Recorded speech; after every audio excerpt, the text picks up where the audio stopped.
प्रभो त्वदीयेन वदानेन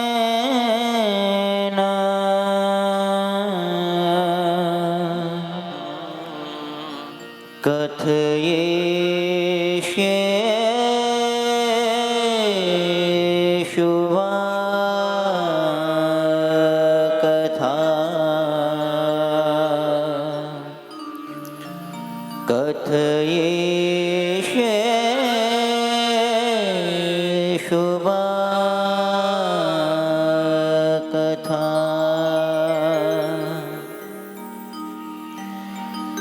સ્વામિનારાયણો નીલ કંઠો નારાયણો હરે હરે કૃષ્ણ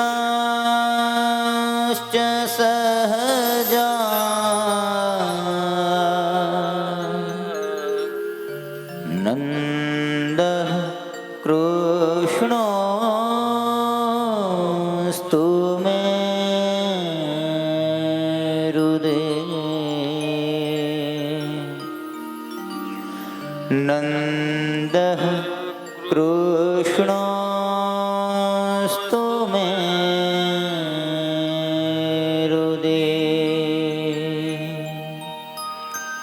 ઓમ શ્રી હરિ કૃષ્ણાય નમો નમઃ. ઓમ શ્રી ઘનશ્યામાય નમો નમઃ. ઓમ શ્રી નરનારાયણ દેવાય નમો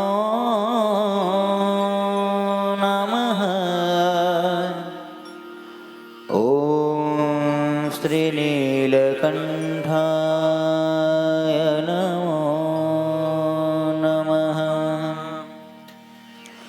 ઓમ શ્રી વિઘ્ન વિનાયક દેવાય નમો નમઃ. ઓમ શ્રી કષ્ટભંજન દેવાય નમો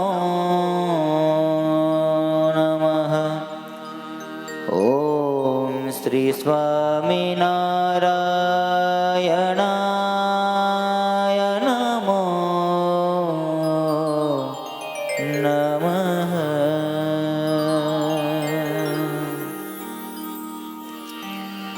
સ્વામિનારાયણ સ્વામિનારાયણ સ્વામિનારાયણ સ્વામિનારાયણ સ્વામિનારાયણ સ્વામિનારાયણ સ્વામિનારાયણ સ્વામિનારાયણ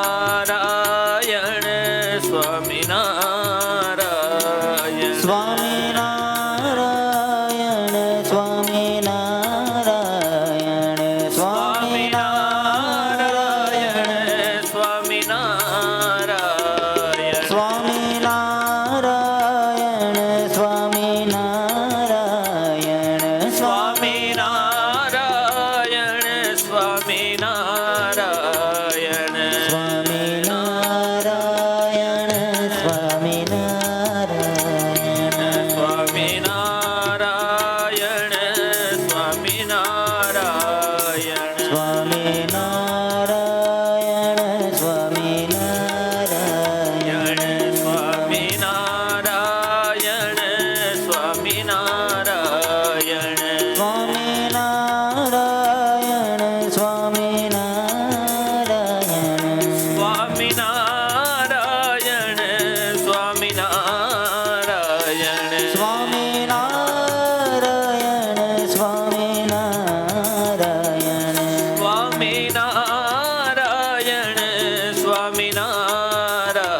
સ્વામી મહારાજની, શ્રી ઘનશ્યામ મહારાજની, શ્રી સ્વામિનારાયણ ભગવાનની જય, શ્રી નરનારાયણ દેવની જય.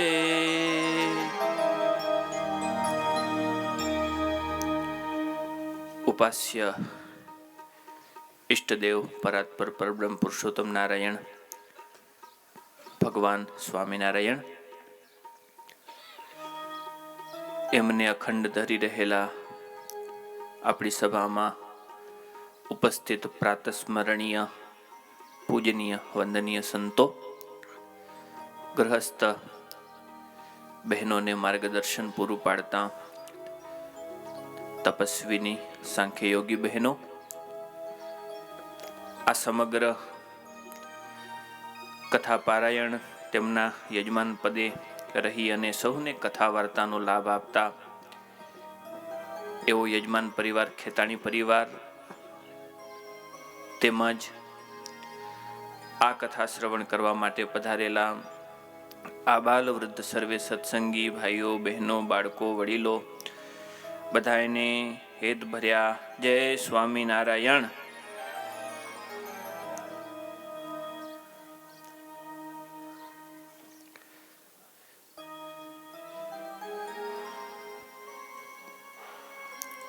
પાંચ દિવસથી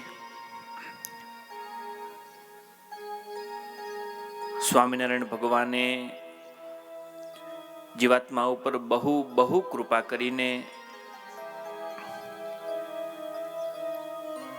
પોતે પોતાના સ્વહસ્તે અર્થાત પોતાનું જ સ્વરૂપ મુમુક્ષુ જીવાત્માઓને જેમ સિંહાસનમાં બેઠેલા ભગવાન જીવાત્માનું સુખ કરે એ જ ભગવાન એક પત્રી સ્વરૂપે એટલે કે શિક્ષાપત્રી સ્વરૂપે પોતે જ મુમુક્ષુ જીવાત્માઓને આપી અને અનેક જીવાત્માઓને સુખિયા કર્યા. એને જ્યારે 200 વર્ષ પરિપૂર્ણ થવા જઈ રહ્યા છે ત્યારે શિક્ષાપત્રીના ઉત્સવો આવતા વર્ષે ખૂબ ધામધૂમથી આખા વિશ્વમાં ઉજવાશે. તેમ છતાંય ભારતમાં તો વિશેષ કરીને ઉજવાશે જ, કેમ કે ભગવાને પોતે બાથમાં ગાલી અને આપેલા સ્વરૂપો અમદાવાદ, ભુજ, વડતાલ, ગઢપુર આદિક દેવોને 200 વર્ષ પૂર્ણ થતા હોય અને એમના દ્વિશતાબ્દી વર્ષ ખૂબ ધામધૂમથી જો ઉજવાતા હોય તો આ પણ ભગવાનની વાણીએ ભગવાનનું સ્વરૂપ છે, એટલે ભગવાન પોતે જ છે. માટે એ પણ ખૂબ ધામધૂમથી ઉજવાય અને ઉજવાશે, જેની શરૂઆત આપણે અહીંથી કરી દીધી છે. ગઈકાલના કથા પ્રસંગમાં આપણે એક પછી એક સ્વામિનારાયણ ભગવાને રચેલા વિધિ નિષેધાત્મક ઉપદેશો તેને સાંભળતા સાંભળતા ગુણિનામ ગુણવત્તાયામ જ્ઞેયમ યે તત્પરમ ફલમ કૃષ્ણ ભક્તિશ્ચ સત્સંગો ન્યથાયાન્તિ વિનો વિદોપ્યધ ન્યથાયાન્તિ વિદોપ્યધ. 114માં શ્લોક સુધી આપણે ગઈકાલે કથા સાંભળી. હવે આજે કૃષ્ણ કૃષ્ણ કૃષ્ણસ્તદ અવતારાશ્ચ ધ્યેયાસ્તત્ પ્રતિમાપિ ચ ન તુ જીવા હૃદેવાદ્યા ભક્તા બ્રહ્મવિદોપિ ચ ભક્ત્યા બ્રહ્મવિદોપિ ચ.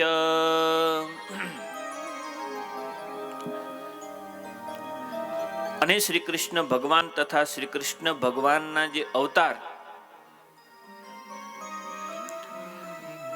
તે જે તે ધ્યાન કરવા યોગ્ય છે, તથા શ્રી કૃષ્ણ ભગવાનની જે પ્રતિમા તે પણ ધ્યાન કરવા યોગ્ય છે. માટે એમનું ધ્યાન કરવું અને મનુષ્ય તથા દેવાદિક જે જીવ તે તો શ્રી કૃષ્ણ ભગવાનના ભક્ત હોય તથા બ્રહ્મવેતા હોય તો પણ ધ્યાન કરવા યોગ્ય નથી. માટે એમનું ધ્યાન ન કરવું.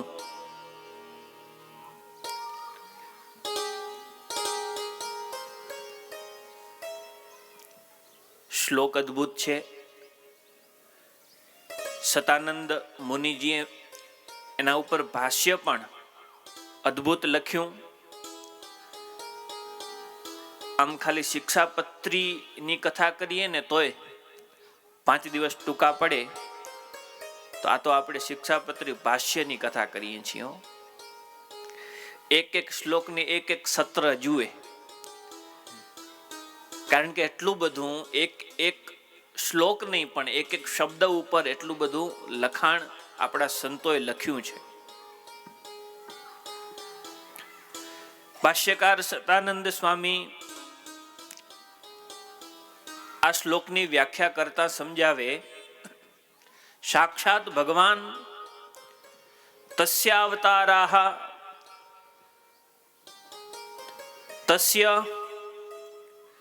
ધાત્વસ્માદિમ અયિ પ્રતિમા ચૈવ ધ્યેયાઃ સંતિ. શાસ્ત્રોમાં જ્યાં જ્યાં ભગવાનનું પ્રકરણ આવે ત્યાં ત્યાં સર્વત્ર ભગવાનના સ્વરૂપનું જ ધ્યાન કરવાનો ઉપદેશ કરેલો છે. શાસ્ત્રમાં ભગવાનના 5 સ્વરૂપો પ્રતિપાદિત કરેલા છે: પર, વ્યુહ, વિભવ, અંતર્યામી અને અર્ચા સ્વરૂપ. અહીંયા સ્વામિનારાયણ ભગવાન કહે કે શ્રી કૃષ્ણ ભગવાન અને એ ભગવાનના જે અવતાર એનું જ ધ્યાન કરવું, એ જ ધ્યાન કરવા યોગ્ય છે. એના સિવાય ગમે તેવા બ્રહ્મવેતા હોય, દેવતા આદિક હોય, તોય પણ એમનું ધ્યાન ક્યારે કરવું નહીં. વિધિ પણ એક જ શ્લોકની અંદર બતાવ્યો અને નિષેધ પણ એક જ શ્લોકની અંદર બતાવ્યો.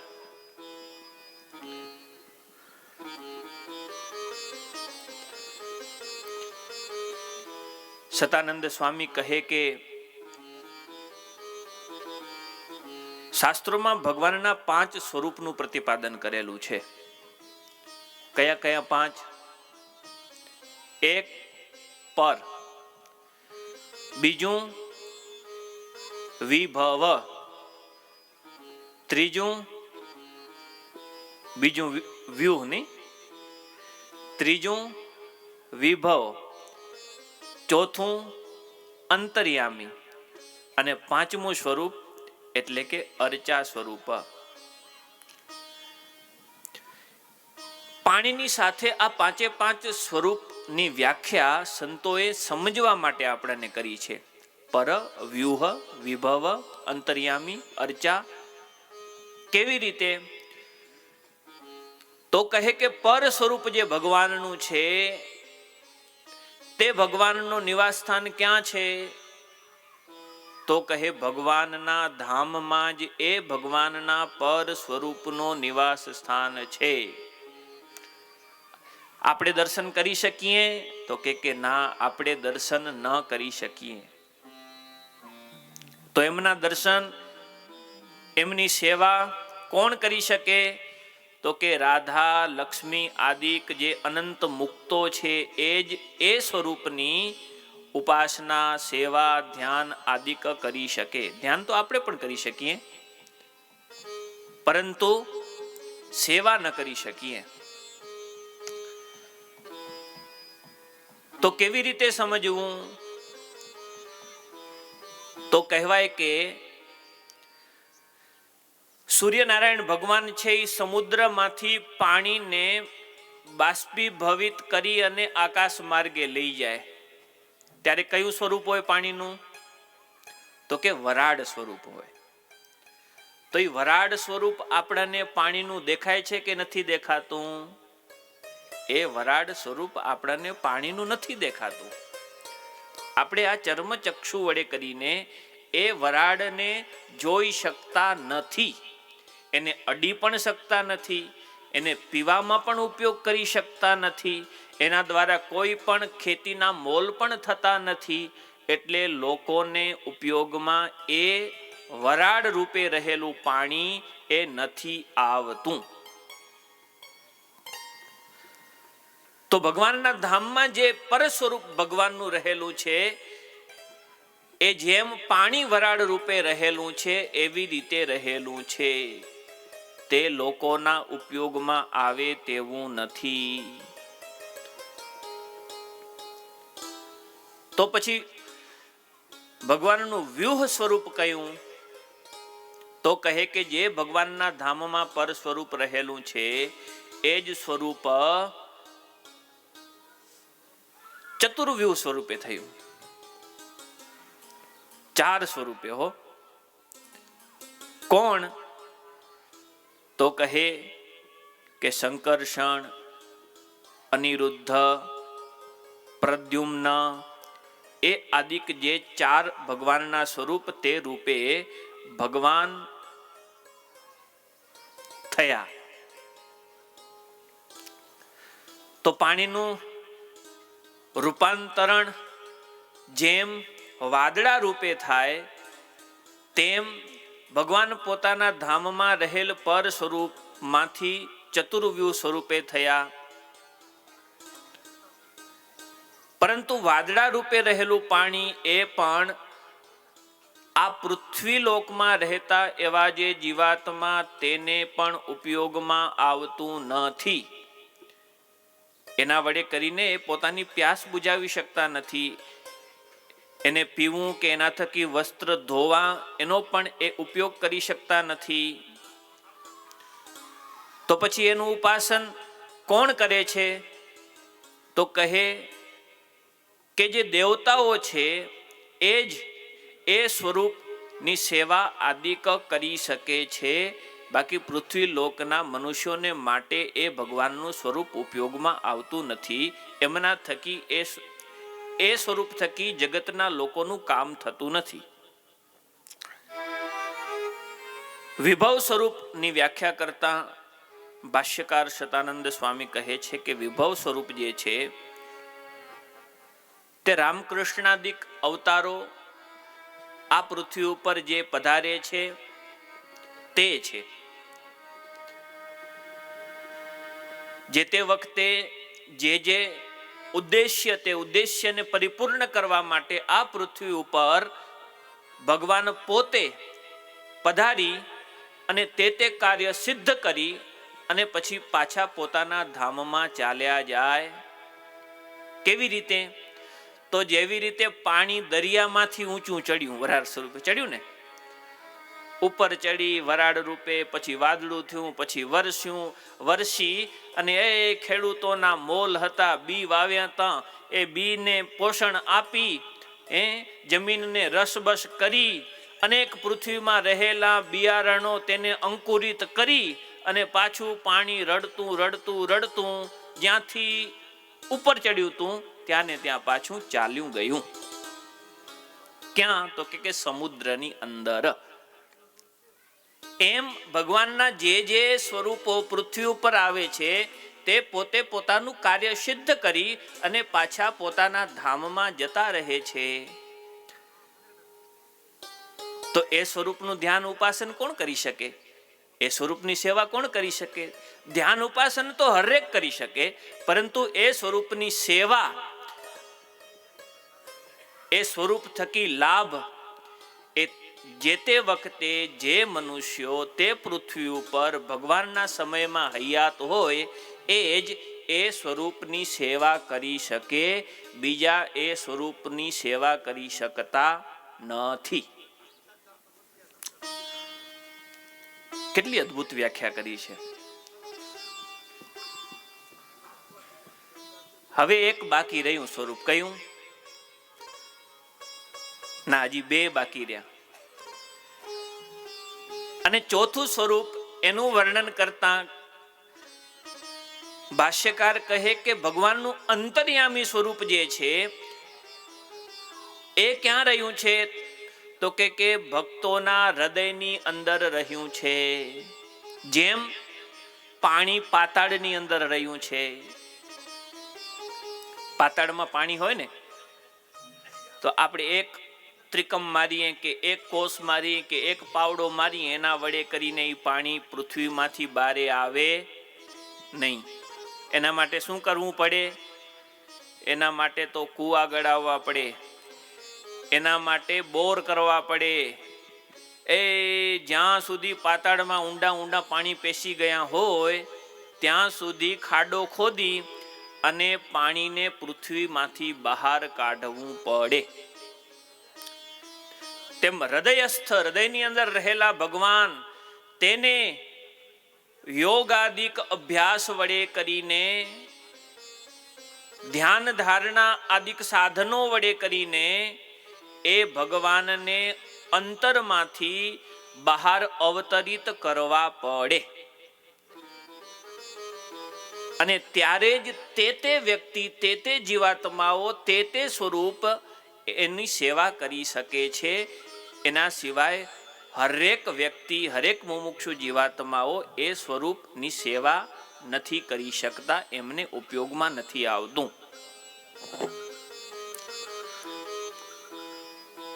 જેમ પાણી તેમજ ભગવાનનું અંતર્યામી સ્વરૂપ બધાયથી થઈ શકે? અંતર્યામી સ્વરૂપને પ્રગટ કરવું, અવતરિત કરવું અને પછી એમમાં વળગ્યા રહેવું, એ તો કોણ મોટા મોટા યોગીઓ હોય એ કદાચ ધારે તો કરી શકે, પરંતુ બધાના હાથની એટલી સરળ વાત નથી. તો પછી જીવાત્મા માટે એવું કયું ભગવાનનું સ્વરૂપ છે કે જે જીવાત્મા જ્યારે ધારે, જ્યારે ઈચ્છે, જ્યારે પોતાને સંકલ્પ થાય ત્યારે એ ભગવાનની સેવા કરી શકે, ભગવાનની પૂજા કરી શકે, ભગવાનનું દર્શન કરી શકે અને ભગવાનનો આનંદ લૂંટી શકે? તો કહે કે એ ભગવાનનું સ્વરૂપ અર્ચા સ્વરૂપ છે. જેમ હાથમાં પાણીનો પ્યાલો ભર્યો હોય અને જ્યારે કોઈ પણ માણસ પીવાને ઈચ્છે ત્યારે એ પાન કરી શકે છે, એવી જ રીતે મંદિરમાં, ઘર મંદિરમાં બિરાજતા ભગવાનના અર્ચા સ્વરૂપ એને જ્યારે પણ માણસ ધારે ત્યારે એની સેવા, એનું પૂજન, એનું દર્શન આદિક કરી શકે છે, એમને પ્રાર્થના કરી શકે છે અને એમના થકી અનંત અનંત જીવાત્માઓના કાર્ય પણ સિદ્ધ થાય છે. લોકને માટે કયું હિતાવહ ભગવાનનું સ્વરૂપ છે જીવાત્માને માટે? તો કે ભગવાનનું અર્ચા સ્વરૂપ એ હરેકને માટે ઉપયોગમાં આવે એવું છે.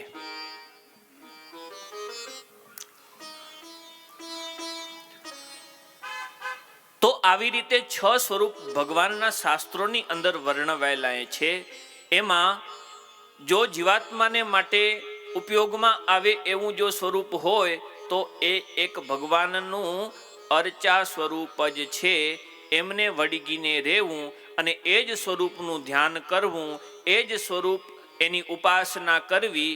બાકી ગમે તેવો બ્રહ્મવેતા હોય, ગમે તેવો દેવ હોય, તોય પણ ક્યારેય પણ એની ઉપાસના કે એનું ધ્યાન સ્વામિનારાયણ ભગવાન કહે કે ન કરવું, ન કરવું અને ન કરવું. ચોખ્ખો નિષેધ કરેલો છે, ન કરવું. બસ શા માટે મહારાજને આ લખવું પડ્યું? તો આજે આપણે પરિસ્થિતિ ક્યાંક ને ક્યાંક જોઈ શકીએ છીએ કે સિંહાસનમાં પણ ભગવાન સિવાય અન્ય કોઈક બ્રહ્મવેતા હોય, એમણે પોતાનું સ્થાન સ્વીકારી લીધું હોય, પરંતુ મહારાજ ચોખ્ખી ના પાડે કે એ સ્થાને બીજું કોઈ નહીં એટલે નહીં. પૂજામાં પણ બીજા હોય, લ્યો ભગવાન સિવાય અન્ય પૂજામાં પણ પેસી ગયા હોય, પરંતુ ના, ભગવાન સિવાય અન્ય કોઈ નહીં.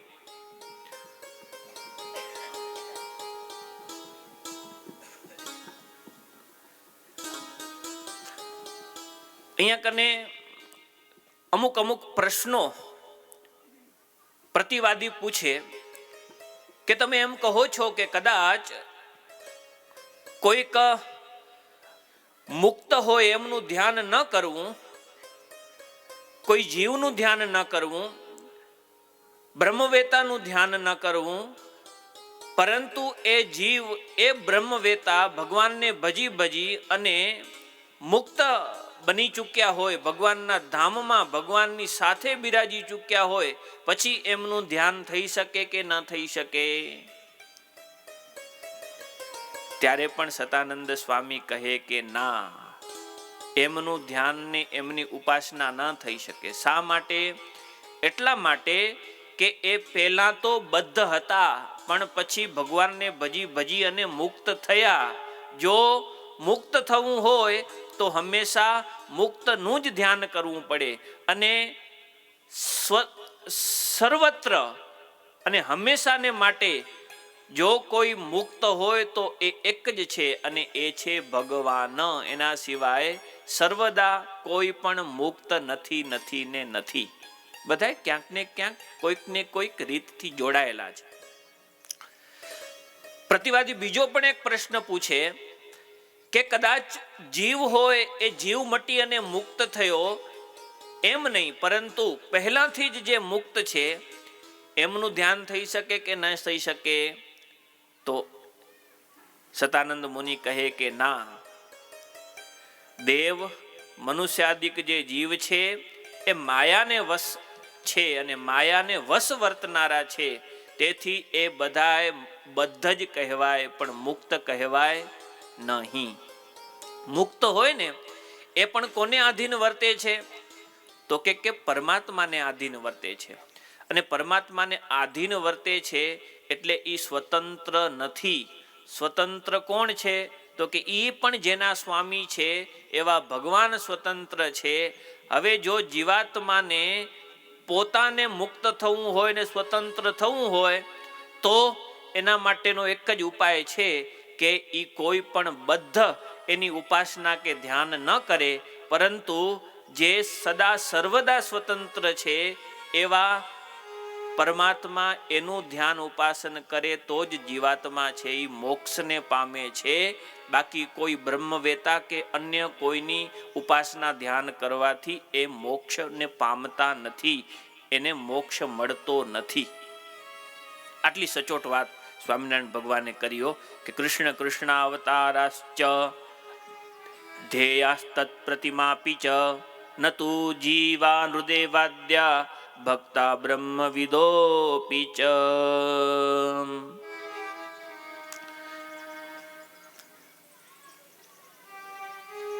અહીંયા સ્વામિનારાયણ ભગવાને કહ્યું કે ધ્યાન કોનું કરવું, તો કે શ્રી કૃષ્ણ ભગવાનનું ધ્યાન કરવું.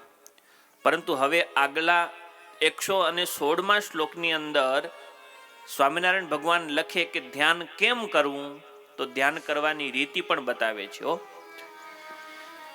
નિજાત્માનમ બ્રહ્મરૂપમ દેહત્રય વિલક્ષણમ વિભાવ્યતેન કર્તવ્યા ભક્તિ કૃષ્ણસ્ય સર્વદા. નિજાત્માનમ બ્રહ્મરૂપમ દેયત્રય વિલક્ષણમ વિભાવ્યતેન કર્તવ્યા ભક્તિ કૃષ્ણસ્ય સર્વદા. સ્થૂળ સૂક્ષ્મને કારણે જે 3 દેહ, તે થકી વિલક્ષણ એવો જે પોતાનો જીવાત્મા, તેને બ્રહ્મરૂપની ભાવના કરી અને પછી તે બ્રહ્મરૂપે કરીને શ્રી કૃષ્ણ ભગવાનની ભક્તિ જે તે સર્વકાળને વિશે કરવી.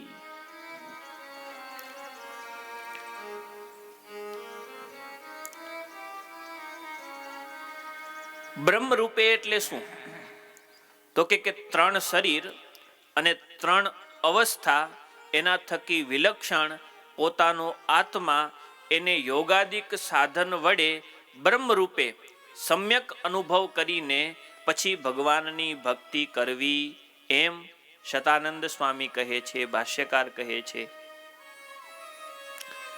ભક્તિ 2 પ્રકારની હોય. કયા કયા 2 પ્રકાર, તો કહે કે એક સાધન ભક્તિ અને બીજી સાધ્ય ભક્તિ. એમાં જે સાધન ભક્તિ છે તે દેહ ભાવથી યુક્ત હોય. શ્રવણ કીર્તનાદિક જે 9 પ્રકારની ભક્તિ જે કરતો હોય તે દેહ ભાવ થકો કરતો હોય, એનામાં દેહ ભાવ રહેલો હોય. અને એવી રીતે જે ભક્તિ કરે ને તેને કઈ ભક્તિ કહેવાય? સાધન ભક્તિ કહેવાય. એક સાધન ભક્તિ. અને જે આત્મભાવે યુક્ત બ્રહ્મરૂપ થઈ અને પરમાત્માનું આરાધન કરતો હોય તેને સાધ્ય ભક્તિ કહેવાય. આપણે કઈ ભક્તિ કરીએ છીએ, સાધ્ય કે સાધન? સાધન ભક્તિ દેહ ભાવે યુક્ત થાય અને સાધ્ય ભક્તિ છે એ આત્મભાવે યુક્ત થાય, પોતે બ્રહ્મરૂપ થઈ. અહીંયા કહ્યું ને કે નિજાત્માનમ બ્રહ્મરૂપમ દેહત્રય વિલક્ષણમ વિભાવ્યતેન કર્તવ્યા ભક્તિ કૃષ્ણસ્ય સર્વદા. આમ તો સ્વામિનારાયણ ભગવાને આજ્ઞા તો એવી કરી કે સાધન ભાવે ક્યારે પણ ભગવાનની ભક્તિ કરવી નહીં, પરંતુ સાધ્ય ભાવે જ ભગવાનની ભક્તિ કરવી.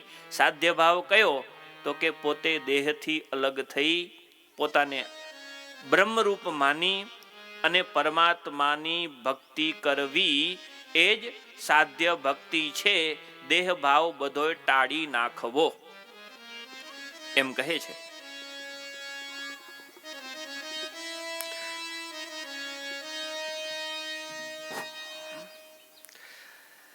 અને સાધ્ય ભક્તિ જે છે એ સૌથી વધારેમાં વધારે કઠણ છે, એમ પણ શાસ્ત્રોમાં કહ્યું છે. કારણ કે આ જીવ છે ને એ અનાદિકાળથી દેહની સાથે એક મેક થઈ ગયો છે. આપણે જોઈએ છીએ કે દેહની સાથે આમ આપણે કોકને પૂછીએ ને તમે કોણ, તો કે જાદુભાઈ. તમે કોણ, તો કે કરશનભાઈ. તમે કોણ, તો કે પોતાનું નામ જે ફઈબાએ આપ્યું હોય ને એ દે કે હું આ છું. કેમ? કેમ કે દેહથી વિલક્ષણ પોતાને માનવો એ તો ખાલી શિક્ષાપત્રી ભાષ્યની કથા સાંભળવા વડે કરીને કે સેના વડે કરીને થાતું નથી. નાયમ આત્મા પ્રવચનેન લભ્ય. શ્રુતિ પણ કહ્યો નાયમ આત્મા પ્રવચનેન લભ્ય ન મેધયા ન બહુના શ્રુતેન. બહુ બુદ્ધિશાળી હોય તોય પણ હું આત્મા છું એવું માનવું અઘરું છે. બહુ સાંભળનારો હોય, વેદોને ભણેલો હોય, તોય પણ હું મુક્ત છું એવું માનવું અઘરું છે. હું બ્રહ્મરૂપ છું ગમે તેટલો વિદ્વાન હોય એને પણ માનવું અઘરું છે. એટલે નાયમ આત્મા પ્રવચનેન લભ્ય. એક અભ્યાસ એવો છે જીવાત્માને કે દેહની સાથે એ વજ્રલેપ થઈ ગયો છે, દેહની સાથે અતિશય જોડાઈ ગયો છે, અને એ દેહ ભાવ ટાળી અને બ્રહ્મરૂપ થઈ અને ભગવાનનું ભજન કરવું, એ સાધ્ય ભક્તિ કરવી ઘણી કઠણ પડે છે. પરંતુ સાધન ભક્તિ જ્યારે જીવ કરે છે ત્યારે સાધન ભક્તિ કરતા કરતા ધીરે ધીરે ધીરે ધીરે ધીરે એ જીવાત્માની શુદ્ધિ થતી જાય છે. સાધ્ય ભક્તિ કરવાથી કયો ફાયદો થાય? તો કહે કે જીવાત્મા શુદ્ધ થતો જાય અને દેહ ભાવ છૂટતો જાય અને આત્મા ભાવ દ્રઢ થતો જાય, અને જ્યારે આત્મભાવ દ્રઢ થાય ત્યારે બ્રહ્મ ભાવને પ્રાપ્ત કરે છે. અર્થાત જીવાત્માની અંદર બ્રહ્મના જેવા ગુણો આવિર્ભાવને પામે છે. બ્રહ્મમાં જેવા ગુણો રહેલા છે ને એ બધાય ગુણો છે એ જીવાત્મામાં આવે છે, અને ત્યારે જ એ જીવ છે એ બ્રહ્મરૂપ બની જાય છે. અને બ્રહ્મરૂપ થઈ અને અક્ષર બ્રહ્મ સ્વરૂપ થઈ અને પરબ્રહ્મની ભક્તિ કરવી, અર્થાત સાધ્ય ભક્તિ છે એ જ કરવી, એવી સ્વામિનારાયણ ભગવાન અહીં આજ્ઞા કરે છે. આ સાધ્ય ભક્તિ કઈ? તો કહે કે પ્રેમ લક્ષણા ભક્તિ આપણે જેને કહીએ છીએ એ જ સાધ્ય ભક્તિ છે. સાધનનીઓ સાધ્ય ભક્તિ કે જે પ્રેમ લક્ષણા ભક્તિ છે. આમ સાંભળવું અઘરું પડે, કરવું કેવું અઘરું પડે ગયો. શું સાધન ને શું સાધ્ય ને શું બ્રહ્મ ને કેવી રીતે બ્રહ્મરૂપ થવું ને. આમ આપણે શિબિરમાં આ શ્લોક હતો, નિજાત્માનમ બ્રહ્મરૂપમ દેહત્રય વિલક્ષણમ. નિજાત્માનમ બ્રહ્મરૂપમ, પોતાને આત્મા માનવો, હું આત્મા છું, હું આત્મા છું, હું આત્મા છું. આ બધું કેમ મનાય? અઘરું છે. ગીતાજીમાં પણ કહ્યું છે, બ્રહ્મભૂત પ્રસન્નાત્મા ન શોચતી ન કાંક્ષતી સમઃ સર્વેષુ ભૂતેષુ મદ ભક્તિમ લભતે પરામ. બ્રહ્મભૂત પ્રસન્નાત્મા ન શોચતી ન કાંક્ષતી. જે જીવ બ્રહ્મરૂપ થઈ જાય છે, જે પોતાને આત્મા માને છે, એના માટે પછી આ જગતની અંદર કોઈ પણ ભગવાન સિવાય એમને કોઈ પણ વિઘ્ન કરનારું બચતું નથી. આ મોટામાં મોટો લાભ. બ્રહ્મરૂપ થવાનો લાભ શું? કે જેને પોતે પોતાને આત્મા માની લીધો, એને ભગવાનથી અન્ય કોઈ પણ જે માયા કહીએ છીએ એ માયા જે અનાદિકાળથી અનેકને જે વિઘ્ન કરનારી રહી છે, એ પછી જીવાત્માને વિઘ્ન કરી શકતી નથી. ક્યારેક જ્યારે પોતે પોતાને આત્મા માનવા લાગે છે, પોતાને ભગવાનમાં તલ્લીન કરી નાખે છે, ત્યારે. કેવી રીતે? તો જેવી રીતે સુખદેવજી મહારાજ હતા, પરિનિષ્ઠિતોપી નિર્ગુણ્ય ઉત્તમ શ્લોક લીલયા ગૃહત ચેતા રાજર્ષે આખ્યાનમ યદધીતવાન.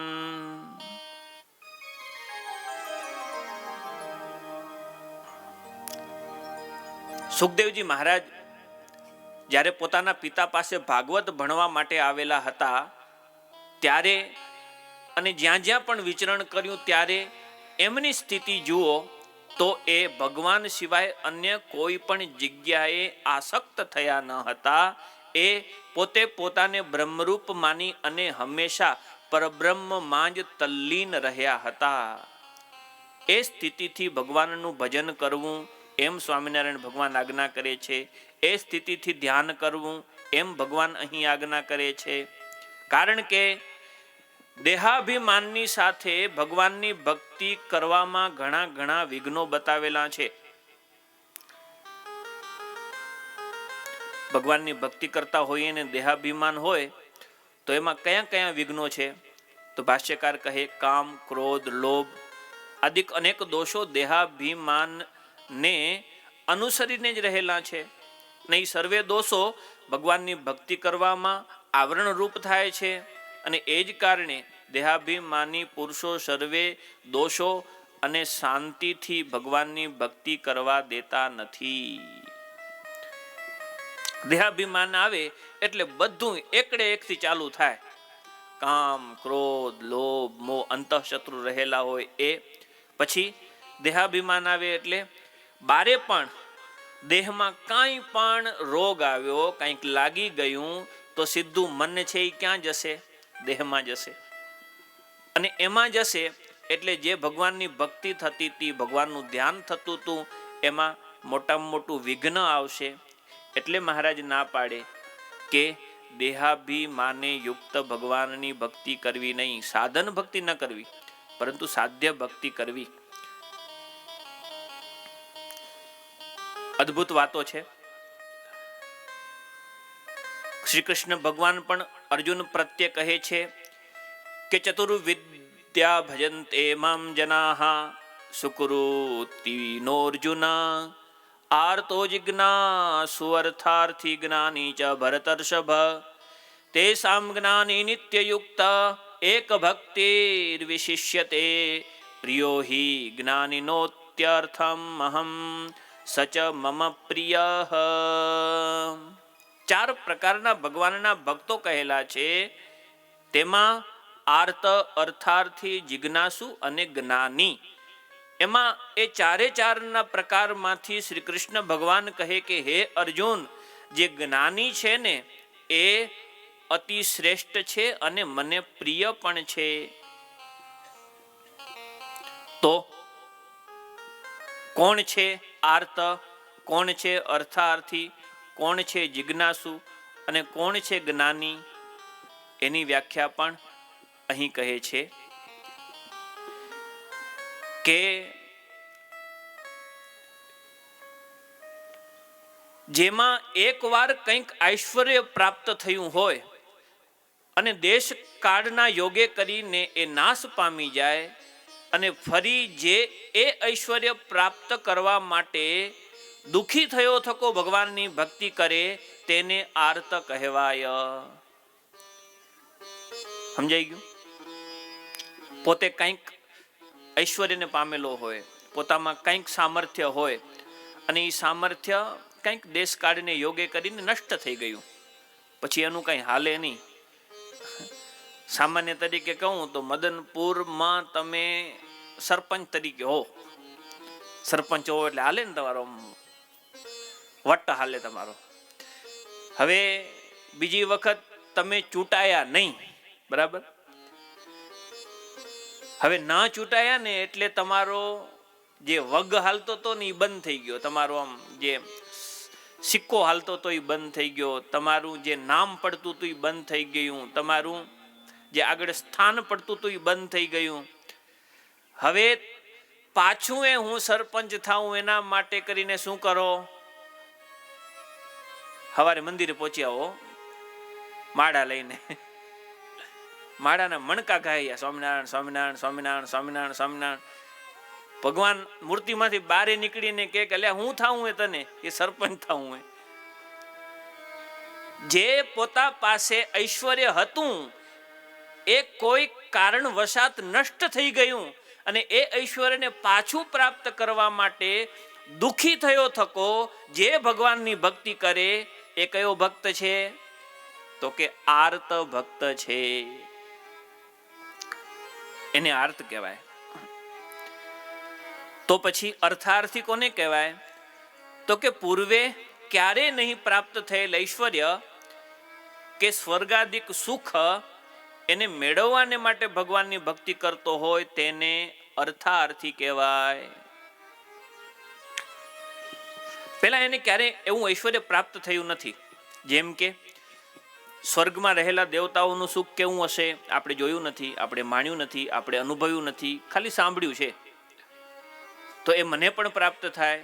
કેમ પ્રાપ્ત થાય? તો કે ભગવાન રાજી થાય તો પ્રાપ્ત થાય. કોઈકને બેહારવા ને કોઈકને ઊભા કરવા એ ભગવાનનું કામ છે. ભગવાનનું કામ યો ભાંજને ગઢ, ભાંગવું પાછું સર્જન કરવું, વળી ભાંગવું, ભગવાનનું કામ શું? તો કે રંક હોય ને રાજા બનાવે ને રાજા હોય ને રંક બનાવે. આ ભગવાનનું કામ. ભગવાનનું કામ શું? હવા ભરે ને હવા કાઢે. આ ભગવાનનું કામ. ઓલે ખબર ને મેળામાં ફેરીઓ આવે, શું કરે? બાળકોને લલચાવવા માટે ફુગામાં હવા ભરે, વળી પાછી આમ હવા ફુગો હવા ભરેલો ને આમ ઉડાડે તો આમ આકાશમાં ઉડે, હવા નીકળી જાય. એમ જેટલા જેટલા જીવ થી માંડીને છેટ છેટ છેટ છેટ અનંત કોટી બ્રહ્માંડમાં જેટલા છે, કોઈક શાસન કરે છે, કોઈક પ્રજા છે, એ બધાય નામાં કંઈક ને કંઈક ઐશ્વર્ય અંદર પૂરવું એ ભગવાનનું કામ. અને કોકનામાંથી ઐશ્વર્ય ખેંચી લેવું એ પણ ભગવાનનું કામ. હવા ભરવી અને હવા કાઢવી, આ બધું ભગવાનનું કામ છે. જો ભગવાન ધારે તો રંક પણ બની જાય, ભગવાન ધારે તો રાજા પણ બની જાય. તો કોઈક જીવને એવી ઈચ્છા થઈ કે સ્વર્ગમાં દેવતાઓ કેવું સુખ માણતા હશે, આપણે પણ એક વખત અનુભવ કરવા જેવો ખરો. આમ તમે કલ્પના કરી શકો? ઓલા નચિકેતા હતા ને, ક્યાં ગયા હતા ખબર છે? પોતાના રાજ્ય તને આપી દઉં. હજુ અહીંયાથી શરૂઆત થાય. આખી પૃથ્વીનું રાજ આપણે કલ્પના કરી શકીએ? ખાલી જો એક ધામના રાજા થવા મળે તોય આમ જમીનથી એક વેથ અધર હાલતા હોઈએ તો આખો પૃથ્વીનો જે કિંગ હશે, એનામાં કેટલું સામર્થ્ય હશે અને એનામાં કેટલું સ્વાભિમાન હશે. નચિકેતા કે ના. પછી યમરાજા કહ્યો કે ખાલી નચિકેતા તું ખાલી કલ્પના કર કે સ્વર્ગનો રાજા ઇન્દ્ર છે ને, એને હમણાં જ આમ ચપટી વગાડી એને ઉતારું તને બેહારું. જેટલું કાંઈ પણ ઇન્દ્રાસન છે ને એ તને આપી દઉં. તું આમ બેઠો હોય છે, આગળ અનેક અપ્સરાઓ નૃત્ય કરતીઓ હશે, હાથી ઘોડા સેવકો એ મદિરા આદિ બધું તારા આગળ આમ તું જે સંકલ્પ કરીશ એ તારા આગળ હાજર હશે. નચિકેતા કે ના, મારે કાંઈ જોઈએ નહીં. પેલા કોઈ દિવસ જોયું નથી, અનુભવ્યું નથી એવું સુખ મને કેમ પ્રાપ્ત થાય? તો કે ભગવાનની ઈચ્છા વડે કરીને પ્રાપ્ત થાય. તો ભગવાનની ઈચ્છા કેમ થાય? તો ભગવાનની ભક્તિ કરીએ તો ભગવાન રાજી થાય.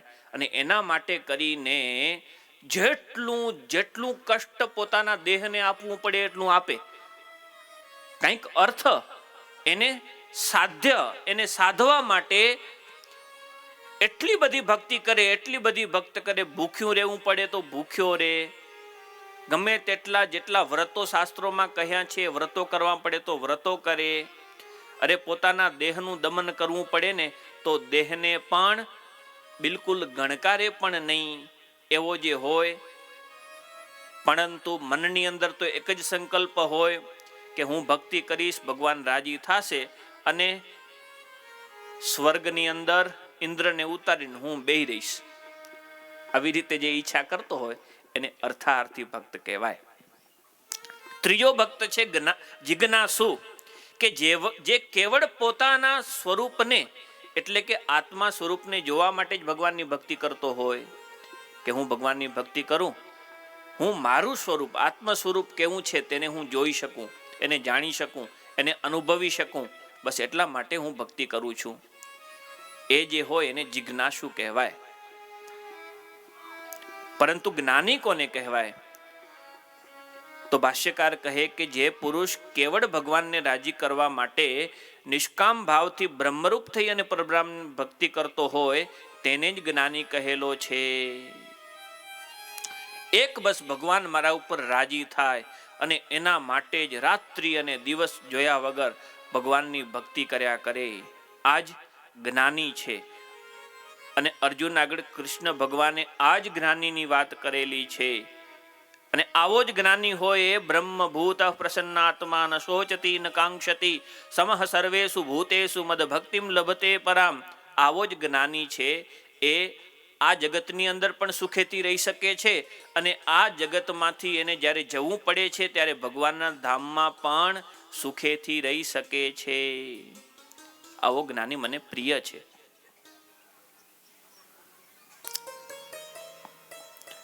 આ પ્રમાણે બીજા ત્રણ ભક્તોને મારી સાથે પરંપરા સંબંધ છે. કોણ? તો કે જ્ઞાની સિવાયના. પરંતુ જ્ઞાની છે ને તેને મારી સાથે સાક્ષાત સંબંધ છે, માટે જ્ઞાની છે તે શ્રેષ્ઠ છે.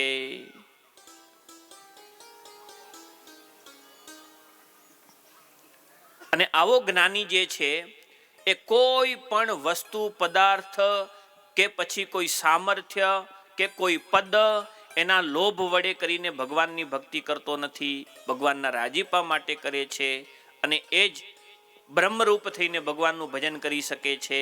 અને એટલા જ માટે સ્વામિનારાયણ ભગવાન કહે કે બ્રહ્મભૂત, બ્રહ્મરૂપ થઈને ભગવાનનું ભજન કરવું. પોતામાં 3 દેહથી પર હું છું, હું આત્મા છું એમ ભાવના કેળવી અને પછી પરબ્રહ્મમાં જોડાવવું. એવી રીતે ધ્યાન કરવાના પ્રકાર બતાવ્યા છે. આપણા નંદ પંક્તિના સંતોમાં સદગુરુવર્ય મુક્તાનંદ સ્વામી અને સદગુરુવર્ય જગદીશાનંદ સ્વામી એમણે સુંદર કાવ્યો લખ્યા છે. બહુ અદ્ભુત કાવ્યો છે. એમાં પહેલા જગદીશાનંદ સ્વામીના કાવ્યની પંક્તિઓ માણીએ અને પછી મુક્તાનંદ સ્વામીની કાવ્યની પંક્તિઓ માણીએ કે જે બ્રહ્મરૂપ થઈને ભગવાનનું ભજન કરે છે એના અંતરમાં કેવો આનંદ હોય છે. જે બ્રહ્મરૂપ થઈને ભગવાનનું ભજન કરે છે એની સ્થિતિ કેવી હોય છે. જે બ્રહ્મરૂપ થઈને ભગવાનનું ભજન કરે છે એની દિનચર્યા, એની પ્રાપ્તિ એ કેવું હોય છે. તો કહે કે એ કોઈ પણ શબ્દો વડે કરીને વર્ણવી ન શકાય એવા એ ભગવાનના ભક્ત હોય છે. સાંભળીએ જગદીશાનંદ સ્વામીના શબ્દો. અનુભવીને અંતરે ઉત્સાહ ભારી રે, અનુભવીને અંતરે ઉત્સાહ ભારી રે, પરે અતિ આનંદમાં હરિ મૂર્તિ ધારી રે, અતિ આનંદમાં હરિ મૂર્તિ ધારી રે, અનુભવી લે અનુભવીને અંતરે ઉત્સાહ ભારી રે, અનુભવીને અંતરે ઉત્સાહ ભારી રે. શબ્દોનું ધ્યાન કરજો. નંદ સંતો આજ ભાષ્યકાર શતાનંદ મુનિજીના જાણે ભાવને પોતે કાવ્યાત્મક રીતે કંડારતા હોય ને એવી રીતે વર્ણન કરી ગયા કે અનુભવીને અંતરે ઉત્સાહ ભારી રે. જે બ્રહ્મરૂપ થઈ અને ભગવાનનું ભજન કરતો હોય તેના હૃદયમાં કેવો ભાવ હોય તો કે હંમેશાને માટે ઉત્સાહી હોય, આનંદમાં રહેવા વાળો હોય.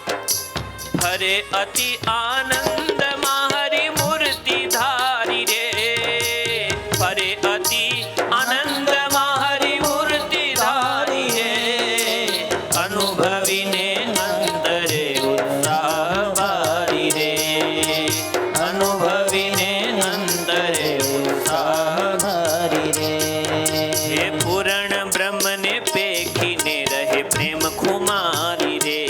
ઓ પૂરણ બ્રહ્મને પેખીને રહે પ્રેમ કુમારી રે, પૂરણ બ્રહ્મને પેખીને રહે પ્રેમ ખુમારી રે.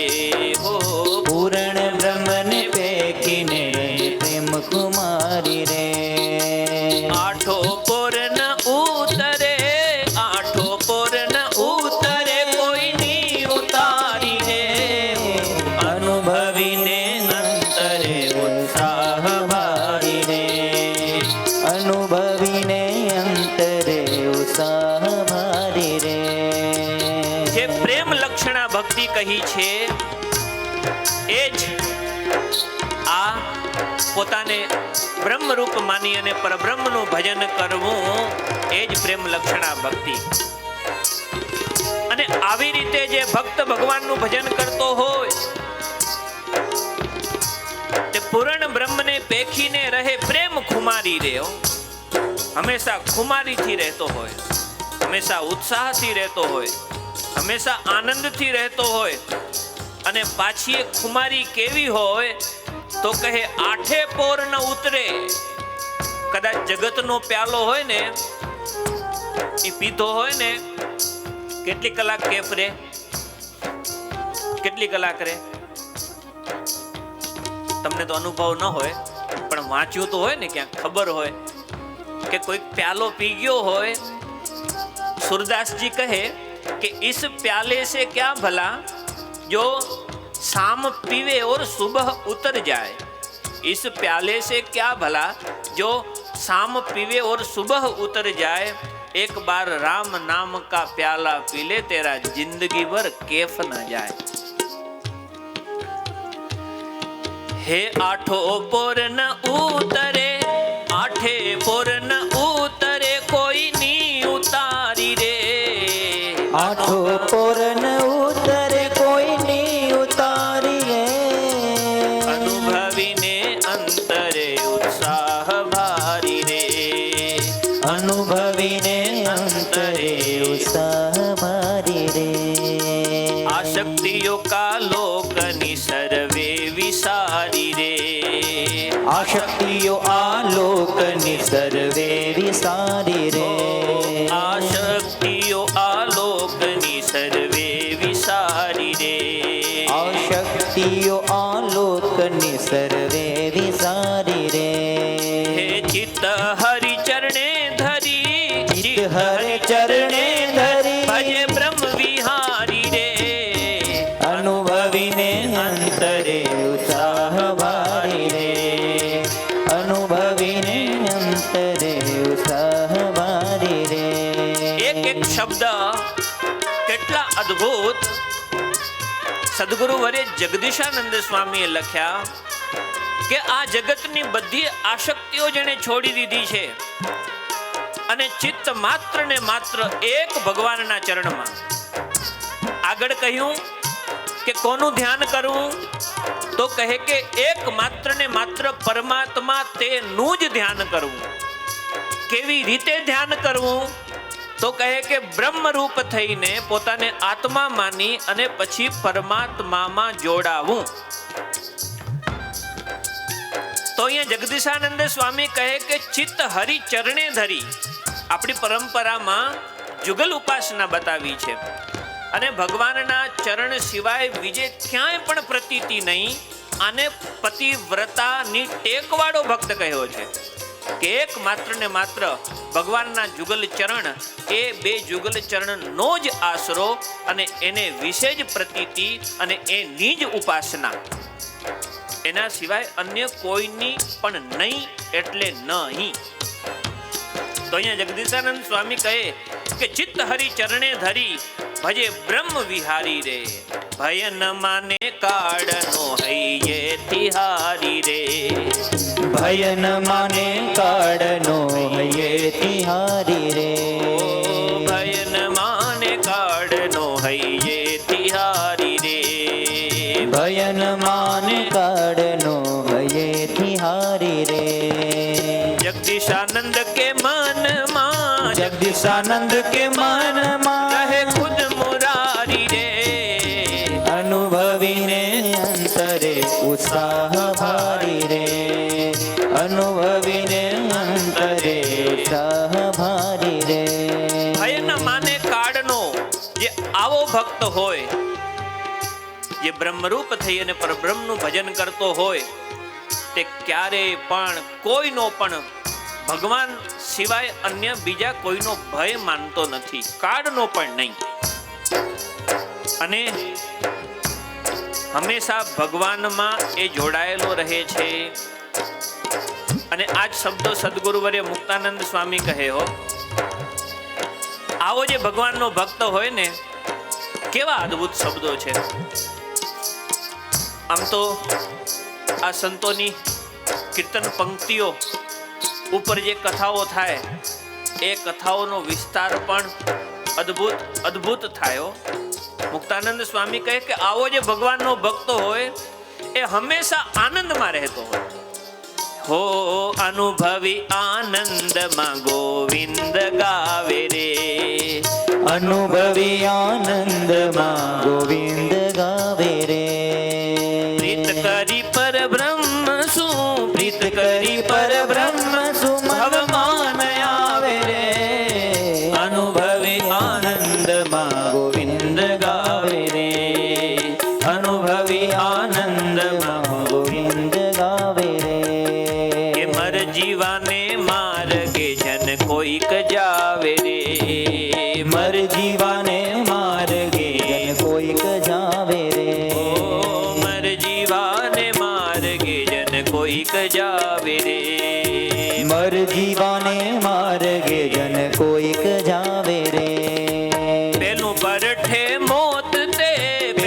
વરઠે મોત તે મુક્તા ફલ લાવે રે અનુભવી આનંદમાં ગોવિંદ ગાવે રે અનુભવી આનંદમાં ગોવિંદ ગાવે રે કે વેગે વહેતા વારીમાં પ્રતિબિંબ ન ભાસે રે વેગે વહેતા વારીમાં પ્રતિબિંબ ભાસે રે વેગે વહેતા વારીમાં પ્રતિબિંબ ન ભાસે રે ઓ વેગે વહેતા વારીમાં પ્રતિબિંબ ન ભાસે રે તેમ ડગમગે દિલ જ્યાં લગી ડગમગે દિલ જ્યાં જ્યાં લગી બ્રહ્મના પ્રકાશ રે અનુભવી આનંદમાં ગોવિંદ ગાવે રે અનુભવી આનંદમાં ગોવિંદ ગાવે રે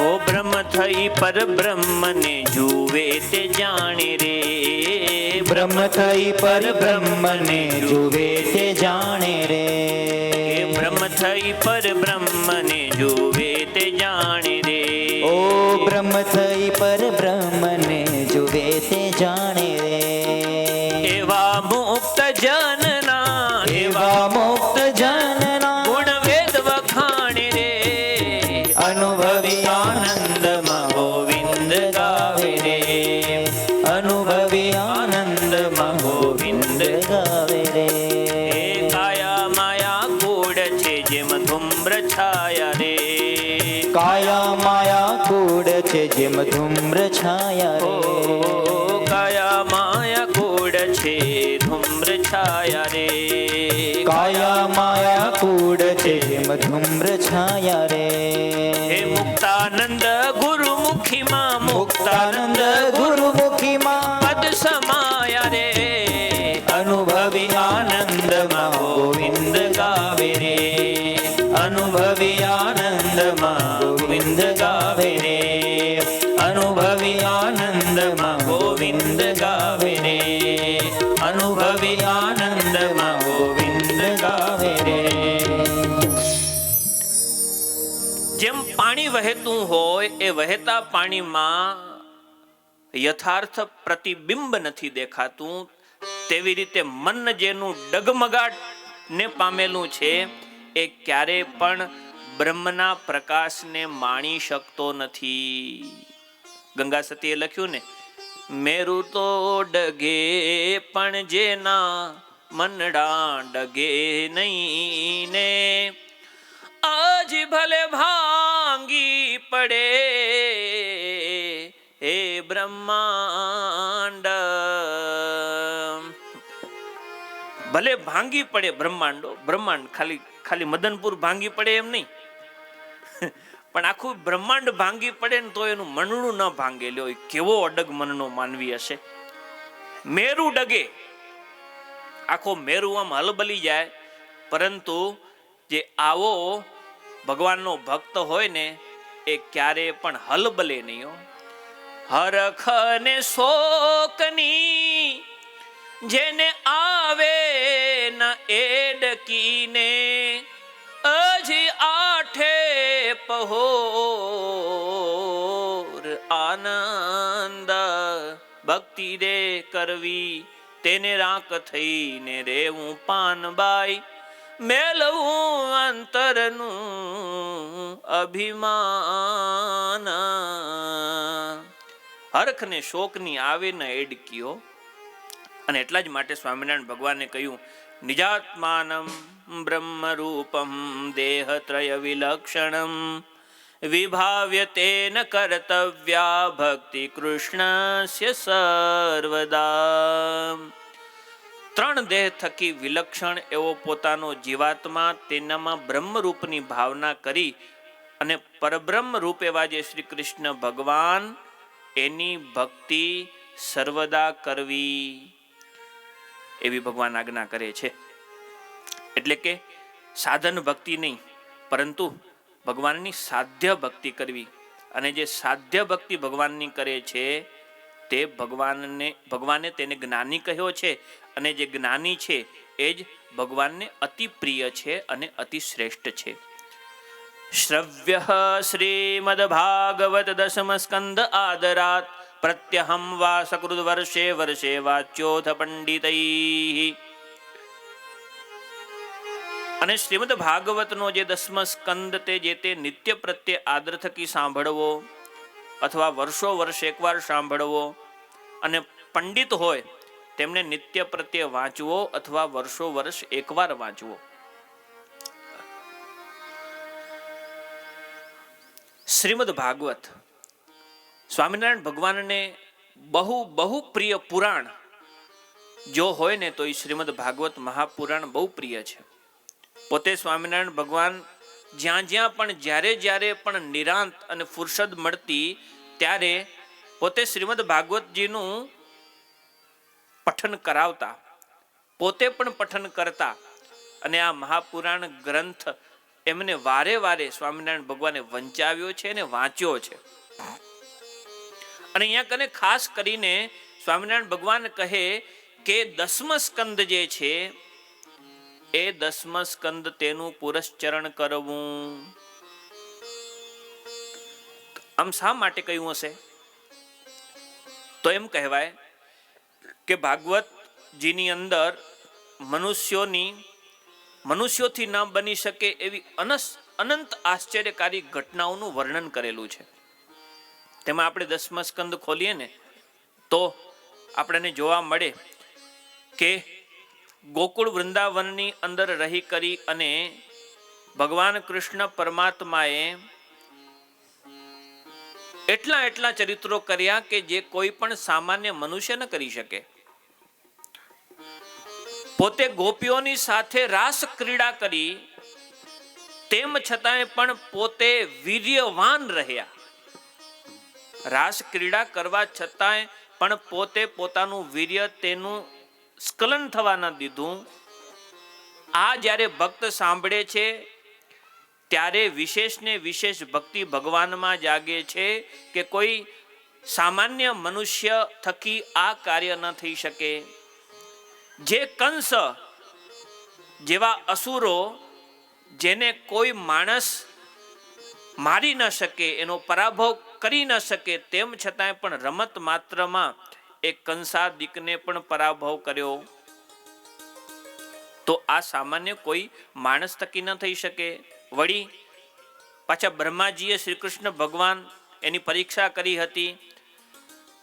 ગાયો અને ગોવાળોને લઈ સત્યલોકની અંદર સ્થાપેલા હતા. 1 વર્ષ સુધી આવું ચાલ્યું. તેમ છતાંય પણ જ્યારે પછી બ્રહ્માજી પૃથ્વીલોકની અંદર જોવા આવ્યા તો જેવા સત્યલોકની અંદર ગાયો ને ગોવાળો લઈ ગયા હતા એવા ને એવા વાછરડા અને ગોવાળો પાછા ગોકુળની અંદર હતા. તો આ ભગવાન વગર બીજું કોણ કરી શકે?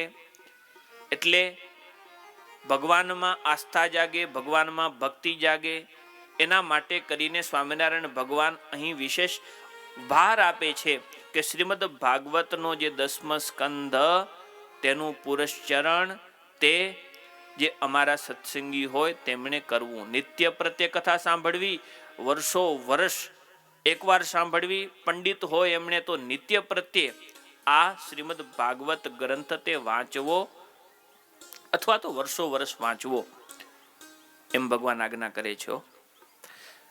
અને ખાસ આદરપૂર્વક અને શ્રદ્ધાથી એ શબ્દ વાપરીને ભગવાનનો કહેવાનો તાત્પર્ય એમ કહે છે, ભાષ્યકાર કહે કે કોઈ પણ કાર્ય છે એ જો શ્રદ્ધા વિહીન થાય છે તો એના થકી કોઈ પણ ફળની પ્રાપ્તિ થતી નથી. શ્રદ્ધા થકી જો સાધન થાય તો જ એ સાધન ચરિતાર્થ થાય છે, ફળદાયી થાય છે.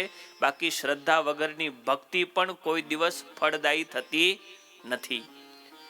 માટે ભગવાન સંબંધી જે કોઈ પણ સાધન કરવું એમાં હંમેશા શ્રદ્ધાપૂર્વક કરવું એ મહારાજની આજ્ઞા છે. દૈવ્યામાપદિ કષ્ટાયામ માનુષ્યામ વા ગદાદિષુ યથા સ્વપરરક્ષા સ્યાત વૃત્યમ તથા વૃત્યમ ન ચાન્યથા. કષ્ટની દેનારી એવી કોઈ પણ દેવ સંબંધી આપદા આવી પડે, મનુષ્ય સંબંધી આપદા આવી પડે તથા રોગાદિક આપદા આવી પડે તો તેને વિશે જેમ પોતાની અને બીજાની રક્ષા થાય તેમ વર્તવું, પણ બીજી રીતે ન વર્તવું. ધર્મ હંમેશા માણસને સ્ફૂર્તિલો બનાવે. ધર્મ હંમેશા માણસમાં ચેતન પ્રગટાવે. ધર્મથી માણસ છે એમાં જાગૃતિ આવે, ન કે ધર્મના પાલન કરતા કરતા કરતા માણસ મટી અને જડ બની જાય. આ શ્લોક આ વાતને ખાસ કરીને પુષ્ટ કરે છે. સ્વામિનારાયણ ભગવાન કહે કે જે ધર્મ સારો સમય હોય ત્યારે પાડવાના કહ્યા હોય એ જ ધર્મ કદાચ વિપરીત સમય થાય ત્યારે એ જ ધર્મમાં ટકી રહેવું એવો શાસ્ત્રોનો પણ ન્યાય નથી. ભગવાન કહે કે કદાચ ક્યારેક કોઈ પણ દેશ કાળ વિપરીત આવે. કેટલી વિપત્તિઓ બતાવી અહીંયા. ભગવાન કહે કે દેવ સંબંધી આપદા આવી પડે, મનુષ્ય સંબંધી અથવા તો રોગાદિક આપદા આવી પડે, ત્યારે શું કરવું? ત્યારે ભગવાન કહે કે પોતાની રક્ષા થાય અને બીજાની રક્ષા થાય એવી રીતે વર્તવું, પણ બીજી રીતે ન વર્તવું.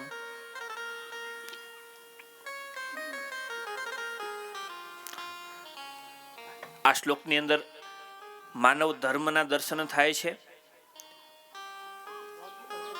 ધર્મ પ્રત્યે અને ધર્મ પાડનાર જીવ હંમેશા કેવી રીતે નવ પલ્લવિત રહી શકે એના દર્શન થાય છે.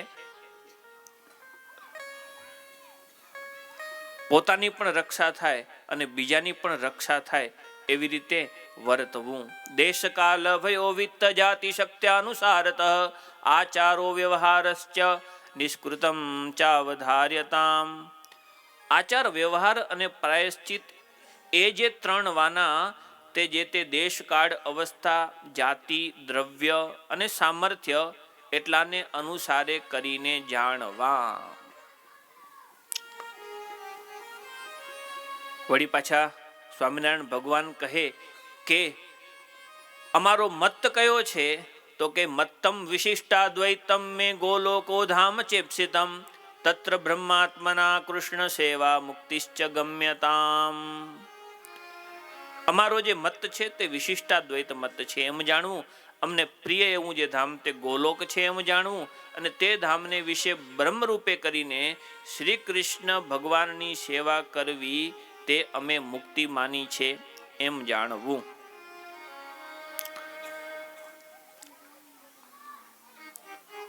વળી ભગવાન વિધિ નિષેધાત્મક વાક્યો કહેતા કહે કે એતે સાધારણા ધર્માઃ પુંસામ સ્ત્રીણામ ચ સર્વતઃ મદાશ્રિતાનામ કથિતા વિશેષાનથ કીર્તયે. અને આ જે પૂર્વે સર્વે ધર્મ કહ્યા તે જે તે અમારા આશ્રિત જે ત્યાગી, ગ્રહસ્થ, બાઈ, ભાઈ સર્વે સત્સંગી તેમણે સામાન્ય ધર્મ કહ્યા. કહેતા સર્વે સત્સંગી માત્રને સરખા પાડવાના છે અને એ સર્વેના જે વિશેષ ધર્મ તેમને પૃથક પૃથકપણે કરીને કહીએ છીએ.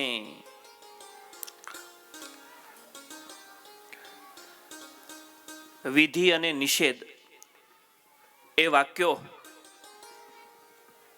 પહેલા ધર્મવંશી અને સધવા, વિધવા આદિકના વિશેષ કરીને કહ્યા અને હવે પૃથકપણે કરીને કહીએ છીએ. આમ શિક્ષાપત્રીનો હજી તો 122મો શ્લોક પહોંચ્યો છે. આપણે ક્યાં સુધી પહોંચવાનું હે? ક્યાં સુધી? 212. અને ટાઈમ શું થયો છે? 11:15 ભજન સ્વામી. એટલે હવે આપણે શું વસંત પંચમીનો આજે દિવસ છે, સમજ્યા ને? શિક્ષાપત્રી અદ્ભુત ગ્રંથ સ્વામિનારાયણ ભગવાને આપણને આપ્યો અને આ એક ગ્રંથ એવો ગ્રંથ છે કે આમાં જેણે જેણે પોતે શ્રદ્ધાથી થોડુંક પઠન પાઠન કર્યું એ સ્વામિનારાયણ ભગવાનની હયાતીમાં અંગ્રેજો હોય તોય ભલે, કે ત્યાર પછી જેટલા જેટલા ધર્મના ગુરુઓ હોય તોય ભલે, અને આજ દિવસ સુધી જેટલા જેટલા ફિલોસોફરો કે ચિંતનશીલ પુરુષો છે એમના હાથમાં જ્યારે જ્યારે શિક્ષાપત્રી ગ્રંથ ગયો છે ત્યારે ત્યારે એમને અનુભવાયું છે કે જીવાત્માને માટે ખૂબ સરળતાથી પોતે કેમ રહેવું એના માટેનું જો ઉત્તમમાં ઉત્તમ મેન્યુઅલ હોય તો એ આ સ્વામિનારાયણ સંપ્રદાયનો શિક્ષાપત્રી ગ્રંથ છે તે જ છે. બહુ સરળતાથી આમ આપણે કોઈ પણ સાધન લઈએ ને તો એનું મેન્યુઅલ આવે, બરાબર ને? એ મેન્યુઅલ પ્રમાણે જો એ સાધન વાપરીએ તો એ સાધન લાંબુ પણ ચાલે અને આપણને સુખ પણ આપે. તેમ આ દેહ છે, બોડી છે અને આત્મા છે, એના માટે પણ સ્વામિનારાયણ ભગવાને એક નિયમાવલી તૈયાર કરી. શું કર્યું? નિયમાવલી. અને એ નિયમાવલી પ્રમાણે દેહને જો વાપરે તો એ દેહ એના થકી સુખ પણ મળે અને એ દેહ મૂક્યા પછી પણ જ્યાં જવાનું છે ત્યાં પણ એ સુખેથી રહી શકે. એટલા માટેની નિયમાવલી જો કોઈ હોય તો એ આ શિક્ષાપત્રી છે. આમ જોવા જાવ તો બધું કહી દીધું. લ્યો, તમે જોવા જશો તો કુટુંબમાં કેવી રીતે રહેવું એ પણ સ્વામિનારાયણ ભગવાને શીખવાડી દીધું. ભગવાન કહે કે સ્ત્રીઓ સાથે વધારે વિવાદ કરવો આ કોના હિતને માટે? તમે ટ્રાય કરજો, ઘરે જઈને વિવાદમાં ચડજો. હાલો, કોણ સુખી થશે? જ્યારે જ્યારે પુરુષ ને સ્ત્રીનો વિવાદ થયો છે ને ત્યારે જીત કોની થઈ છે? કોની થઈ છે? તમે કદાચ અમારી થઈ છે એમ કહેશો ને તો એ ખાલી મોઢેથી બોલશો જ, બાકી અનુભવ તો તમને ઘરે જે થતો હશે ને એ જ થશે. ના કરવું. લખત કર્યા વિના કેવળ બોલી ન કરવી દીધે લીધે. તો આમાં ફાયદો કોને છે? આ વ્યવહાર બધો સ્વામિનારાયણ ભગવાન શીખાડે. કુટુંબમાં રહેણી કહેણી શીખાડે, વ્યવહાર શીખાડે, આધ્યાત્મિકતા પણ એટલી જ બધી. એક અરે ખાલી આરોગ્યની વાત આવે. આરોગ્યમાં કે જ્યારે માણસ જાગે છે ત્યારથી માણસને કેવી રીતે આચાર વિચારથી રહેવું એની પણ ચિંતા પોતાના અનુયાયી પ્રત્યે જો કરતો હોય ભગવાન, તો એવો એક ભગવાન છે સ્વામિનારાયણ ભગવાનનો. આટલી નનકડી ટચુકડીમાં પણ એમણે કહ્યું કે સવારે ઉઠીને નાવું ધોવું, નામ સંકીર્તન કરવું, ધ્યાન કરવું, માનસી પૂજા કરવી અને પછી આરોગ્યની બાબતને ધ્યાનમાં રાખી અને એક શ્લોક તો સ્વામિનારાયણ ભગવાને ત્યાં સુધી કહી દીધો કે માણસને મળ મૂત્રનો ત્યાગ પણ ક્યાં કરવો, લ્યો, ક્યાં થૂકવું ને ક્યાં ન થૂકવું એની પણ ચિંતા ભગવાન કરે. એક ફિલોસોફરે બહુ સરસ કહ્યું કે જેટલા જેટલા સંવિધાનો છે, જેટલો જેટલો કાયદો કામ કરે છે, ભારત દેશને સ્વચ્છ રાખવા માટે જેટલા જેટલા કર્મચારીઓ કામ કરે છે, નગરપાલિકા આદિ, એમનું કામ ઘણું સરળ થઈ જાય. એમણે કહ્યું કે એમનું કામ ઘણું સરળ થઈ જાય જો સ્વામિનારાયણ ભગવાને શિક્ષાપત્રી લખી છે એનું યથાર્થ પાલન કરવામાં આવે તો. અંગ્રેજોને માટે આ જ આશ્ચર્ય હતું કે અમે આટલા બધા શસ્ત્રોધારી સૈન્યો રાખીએ છીએ, હથિયારબદ્ધ સૈન્યો રાખીએ છીએ, તેમ છતાંય પણ જે શાંતિ અમને જોઈએ છીએ એ શાંતિ સ્થાપી શકતા નથી અને હંમેશા ક્યાંક ને ક્યાંક વિવાદ વિખવાદ ઊભો જ રહે છે. અને અમે સાંભળ્યું છે કે સ્વામિનારાયણ ભગવાન ગઢપુરની અંદર રહે છે અને સૌથી અઘરામ અઘરી જ્ઞાતિ એનામાં પણ બહુ શિષ્ટાચાર અને સદાચાર તેનું પાલન કરાવે છે. એના પાછળનું શું કારણ હોઈ શકે? ત્યારે એમણે અભ્યાસ કર્યો, જોયું, જાણ્યું, ત્યારે એમને ખ્યાલ આવ્યો અને મળવા ગયા ત્યારે પૂછ્યું કે અમે શસ્ત્રો વડે કરીને પણ જે કાર્ય નથી કરી શકતા બીકથી, તે તમે કેવી રીતે કરી શકો છો? ત્યારે સ્વામિનારાયણ ભગવાને કહ્યું કે તમે જે શસ્ત્રો વડે કરીને નથી કરી શકતા, એ અમે એક જ વડે કરીને કરી શકીએ છીએ, અને એ છે શાસ્ત્ર. તમે બાહ્ય રીતે લોકો ઉપર હુકમ જમાવવા માંગો છો, જ્યારે અમે એના હૃદયમાં બેસી અને એમના હૃદયમાં જ સદવિચારો એનો સંચાર કરીએ છીએ, અને એના વડે કરીને અમને કોઈ પ્રયાસ કરવો નથી પડતો. અનાયાસે બધાએ પોતે આ પત્રી પ્રમાણે, શિક્ષા પત્રી પ્રમાણે રહી આચારનું પાલન કરી, આ અમારી આચાર સંહિતા છે અને બધું સુવ્યવસ્થિત રીતે ચાલે છે. આવી રીતે આવી અદ્ભુત શિક્ષાપત્રી સ્વામિનારાયણ ભગવાને આપણને આપી. આમ તો 642 વાક્યો એવા છે કે વિધિ અને નિષેધાત્મક કહેલા છે. આમ કરવું અને આમ ના કરવું, આવા કેટલા વાક્યો છે? તો કે 642. એમાં 133 વિધિ વાક્યો છે, 106 મુખ્ય વાક્યો છે, 27 અવાંતર વાક્યો છે, અને 142 નિષેધ વાક્યો છે, અને 124 મુખ્ય વાક્યો છે, અને 18 અવાંતર વાક્યો છે. આવી રીતે વિધિ અને નિષેધ સ્વામિનારાયણ ભગવાને કહેલા છે. અને આ શિક્ષાપત્રી ક્યારે લખી? તો કહે કે આજનો જે દિવસ છે એ જ દિવસે શિક્ષાપત્રી સ્વામિનારાયણ ભગવાને લખી છે. કયો દિવસ? તો કહે કે વસંત પંચમી.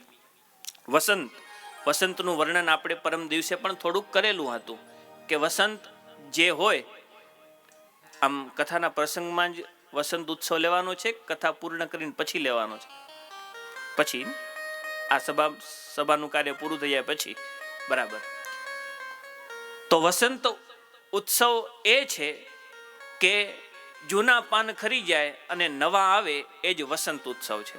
આજના દિવસે વિશેષ કરીને સરસ્વતીનું પૂજન વિદ્યાર્થી કરતા હોય છે, કે જે પૂજન વડે કરી અને વિદ્યામાં એને બરકત મળે છે, વિદ્યાની એને પ્રાપ્તિ થાય છે. આજના દિવસે સદગુરુવર્ય બ્રહ્માનંદ સ્વામીનો પણ જન્મ છે. આજના દિવસે સદગુરુવર્ય નિષ્કુળાનંદ સ્વામી, એમનો પણ જન્મ આજે છે. અને હું ન ભૂલતો હોઉં તો સદગુરુવર્ય ધર્મજીવનદાસજી સ્વામી, એમની જન્મ જયંતિ પણ આજે જ, એટલે કે વસંત પંચમીના દિવસે છે. ધામમાં આજે ગયા નહીં? હા, આજે ધામમાં ગયા. આ બે સંતો એટલે કે નિષ્કુળાનંદ સ્વામી અને બ્રહ્માનંદ સ્વામી, એમની જન્મ જયંતિ છે. અને પૂજ્ય ધર્મજીવન સ્વામી એ ધામમાં આ વસંત પંચમી ના દિવસે કદાચ ગયા હતા. પરંતુ આ દિવસ ઘણી બધી વાતો સાથે સંકળાયેલો છે. અને આ જ દિવસે સ્વામિનારાયણ ભગવાને વસંત પંચમીના દિવસે હરિમંડપમાં બેસી કરી અને શિક્ષાપત્રી ગ્રંથ આપણા સૌના માટે ભગવાને લખી છે. ચાલો બધા સાથે મળી અને આ શિક્ષાપત્રીની છેલ્લી પ્રાર્થના, પહેલી પ્રાર્થના વામે યસ્ય, વચ્ચે પ્રાર્થના સહશ્રી કૃષ્ણ પરબ્રહ્મ, અને છેલ્લી પ્રાર્થના આપણને બધાને આવડે છે. બધાએ સમૂહમાં સાથે મળી અને એનું ગાયન કરીએ. નિજાશ્રિતાનામ સકલાર્તિહંતા સધર્મ ભક્તે રવનમ વિધાતા દાતા સુખાનામ મનસેપ્સિતાનામ તનોતુ કૃષ્ણો ખિલમંગલમ નઃ તનોતુ કૃષ્ણો ખિલમંગલમ નઃ. સર્વદા સર્વકાર્યેષુ નાસ્તિ તેષામ મંગલમ યેષામ હૃદયસ્થો ભગવાન મંગલાયતનો હરિ મંગલાયતનો હરિ. ભાષ્યકાર શતાનંદ મુનિજી પણ છેલ્લો શ્લોક લખતા આ જ કહે છે, સર્વદા સર્વ કાર્યેષુ નાસ્તિ તેષામ મંગલમ યેષામ હૃદયસ્થો ભગવાન મંગલાયતનો હરિ. એવા ભગવાન આપણા સૌના હૃદયમાં એવા બિરાજિત થઈને રહે કે આપણા જીવનમાં જ્યાં સુધી આ પૃથ્વી ઉપર છીએ ત્યારે પણ કોઈ અમંગળ ન થાય. અને આ જીવ જ્યારે ભગવાનના ધામની દરવાજા સુધી પહોંચે ત્યારે પણ કોઈ પણ વિઘ્ન આપણા રસ્તામાં આવીને ન નડે, કોઈ પણ અમંગળ આપણા જીવનમાં ન થાય એવી ભગવાનના ચરણોમાં પ્રાર્થના કરીએ. અદ્ભુત આ 5 દિવસ સુધી શ્રીમદ શિક્ષાપત્રી ભાષ્ય તેની કથા આપણે શ્રવણ કરી. એમાં અમે 3 વક્તા વ્યાસપીઠ ઉપર બેસી અને યથાશક્તિ પ્રમાણે તમને કથા શ્રવણ કરાવી. આ વડીલ સંતો તેમના આશીર્વાદથી જ આ સંતો આ વ્યાસપીઠ ઉપરથી બેસી અને કંઈક બોલી શક્યા હશે. અને આ ખેતાણી પરિવાર દ્વારા એ એક નિમિત્ત બન્યા, બરાબર. અને તમારા નિમિત્તને કારણે ઘણા બધાને લાભ મળ્યો. શિક્ષાપત્રી દ્વિશતાબ્દી વર્ષ આવે તો સૌથી પહેલાં શિક્ષાપત્રી દ્વિશતાબ્દી વર્ષ ઉજવ્યું હોય તો એ આ ખેતાણી પરિવારના ભાગમાં જશે અને એમને યશ મળશે. પછી આવતા વર્ષે તો ધામધૂમથી ઘણી જગ્યાએ દ્વિશતાબ્દી વર્ષો ઉજવાશે. અને હવે તો લગભગ તમે જ્યાં જ્યાં યુટ્યુબ ખોલશો ને ત્યાં આ શ્રીમદ શિક્ષાપત્રી ભાષ્યની કથા આપણને ઘણી જગ્યાએ સાંભળવા પણ જડશે. પરંતુ આપણે અત્યારથી જ પ્રારંભ કરી દીધો.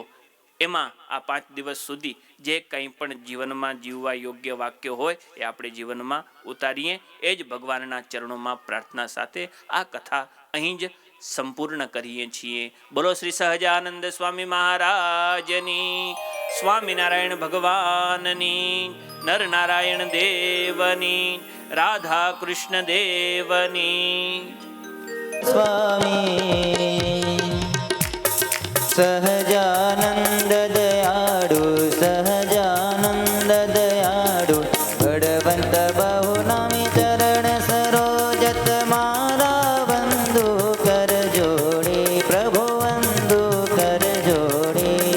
ચરણે શીશ ધર્યાથી, ચરણે શીશ ધર્યાથી, દુઃખ ના ક્યાં તોડી નારાયણ નર ભ્રાતા દ્વિજ કુળ તનુ ધારી, પ્રભુ દ્વિજ કુળ તનુ ધારી.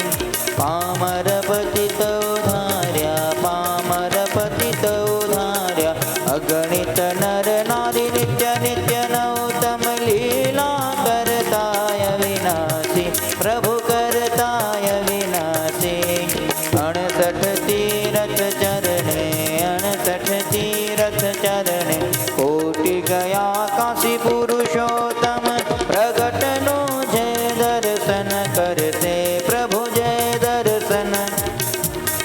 કાળ કર્મથી છૂટી, કાળ કર્મથી છૂટી, કુટુંબ સહિત દર્શયાય અવસર, કરુણાનિધિ કરુણા બહુ કીધી, વાલે કરુણા બહુ કીધી. મુક્તાનંદ કહે મુક્તિ, મુક્તાનંદ કહે મુક્તિ, સુગમ કરી સીધી. ઓમ જય સદગુરુ સ્વામી, ઓમ જય સદગુરુ સ્વામી, ઓમ જય સદગુરુ સ્વામી.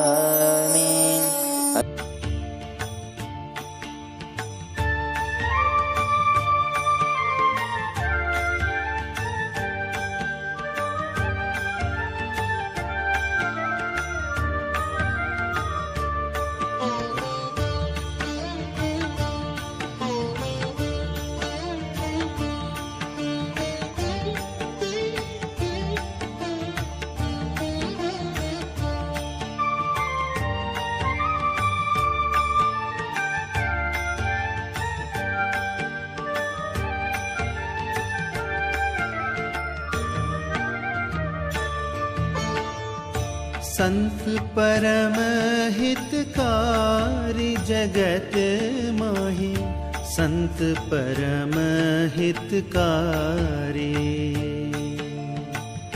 संत परम हितकारी जगत माहि, संत परम हितकारी. प्रभु पद प्रगट करावत प्रीति, प्रभु पद प्रगट करावत प्रीति. भरम मिटावत भारी जगत माहि, भरम मिटावत भारी जगत माहि, संत परम हितकारी। संत परम हितकारी जगत माहे, संत परम हितकारी।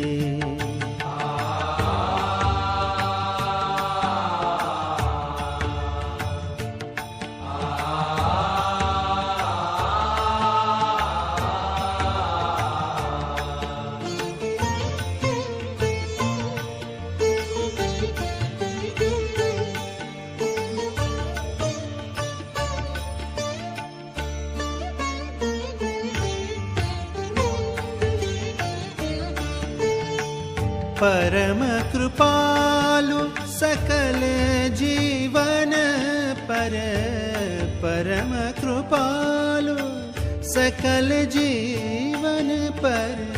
हरि सम सब दुख हारी,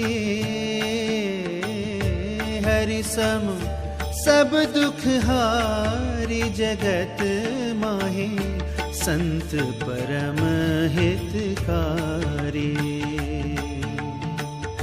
संत परम हितकारी जगत माहे, संत परम हितकारी।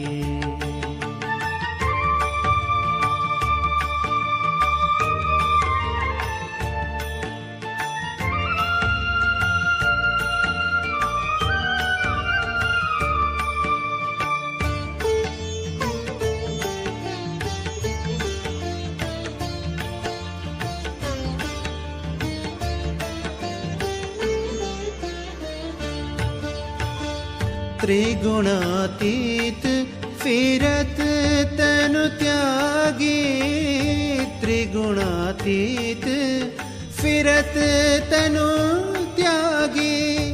रीत जगत से न्यारी, हाँ रीत जगत से न्यारी जगत माही, संत परम हितकारी। संत परम हितकारी जगत माही, संत परम हितकारी।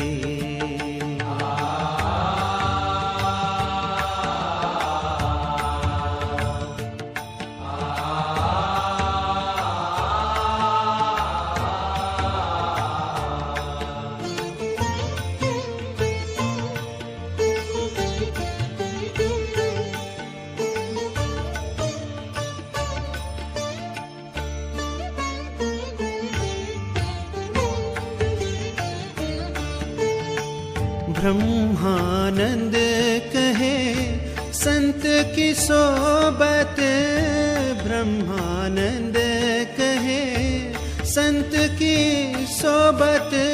मिलत है प्रगट मुरारी, मिलत है प्रगट मुरारी जगत माही, संत परम हितकारी। संत परम हितकारी जगत माहे, संत परम हितकारी। प्रभु पद प्रगट करावत प्रीति, प्रभु पद प्रगट करावत प्रीति। भरम मिटावत भारी,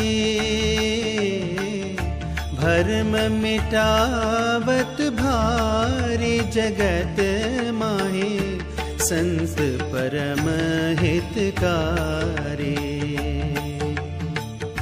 संत परम हितकारी जगत माहे, संत परम हितकारी।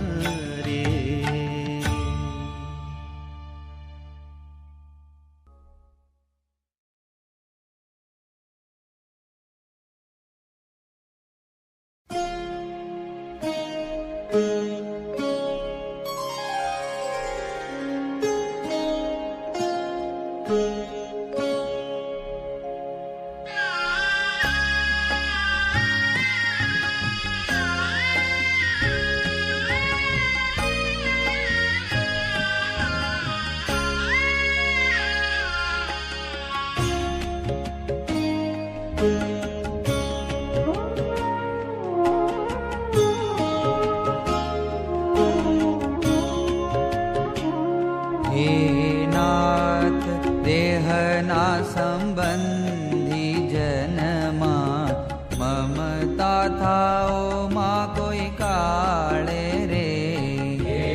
નાથ દેહના સંબંધી જનમાં મમતા થાઓ માં કોઈ કાળ રે.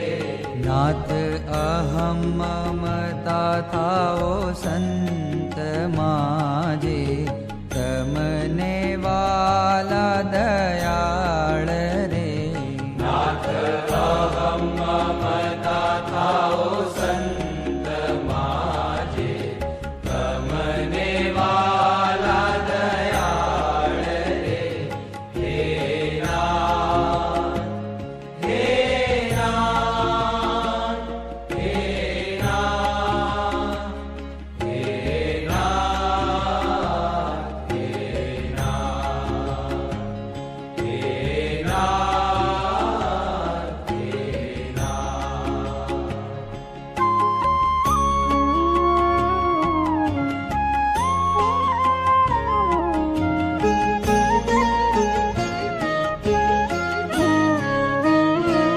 હે નાથ બ્રહ્મ સાથે એક ભાવને પામી થઈ બ્રહ્મ રૂપ રે. નાથ બ્રહ્મ સાથે એક ભાવને પામી થઈ બ્રહ્મ રૂપ રે. નાથ પર બ્રહ્મ એવા જે તમે તે સાથે થાવો પ્રીતિ અનુપ રે. નાથ પર બ્રહ્મ એવા જે તમે તે સાથે થાવો પ્રીતિ અનુપ રે. હે નાથ, હે નાથ, હે નાથ, હે નાથ, હે નાથ, હે નાથ, હે નાથ.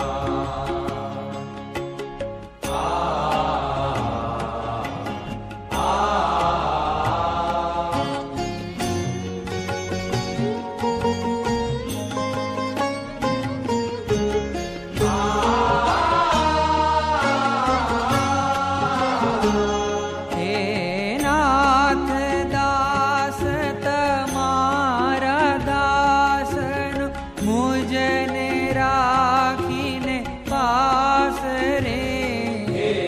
નાથ દાસ તમારા દાસનો મુજને રાખીને પાસ રે. નાથ દર્શન દેજો નિરંતર મારે એટલી છે આશ રે. નાથ દર્શન દેજો નિરંતર મારે એટલી છે આશ